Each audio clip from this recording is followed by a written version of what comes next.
käyttökokemuksella, mitä on konetta ajanut, niin kyllä ihan voin suositella ja etenkin just varmasti uskon, että murskapuolellekin on tosi hyvä murskan syöttöön ja muuhun.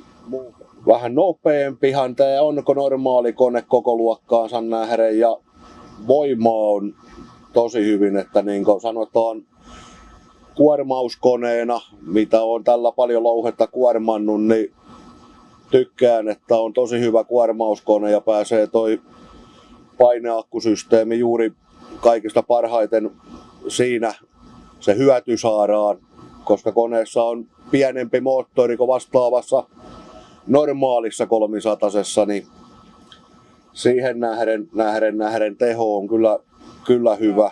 Polttoaineen kulutuksessa niin siinä on ihan merkittävä ero, että mitä on vastaavilla normaaleilla tämän kohta 30 vuoden kaivinkonekuskin urani aikana ajanut. Siihen mahtuu monenlaista kaivinkonetta, niin onhan tämä koko luokkaansa nähden todella taloudellinen, että sanoisin vastaavaan, niin kyllä puoleen, jos ei jopa alle tuossa lastaustyössäkin. Kyllä siinä on merkittävä ero, että kyllä siinä on askel oikeaan suuntaan päästy huomattavasti. Joo.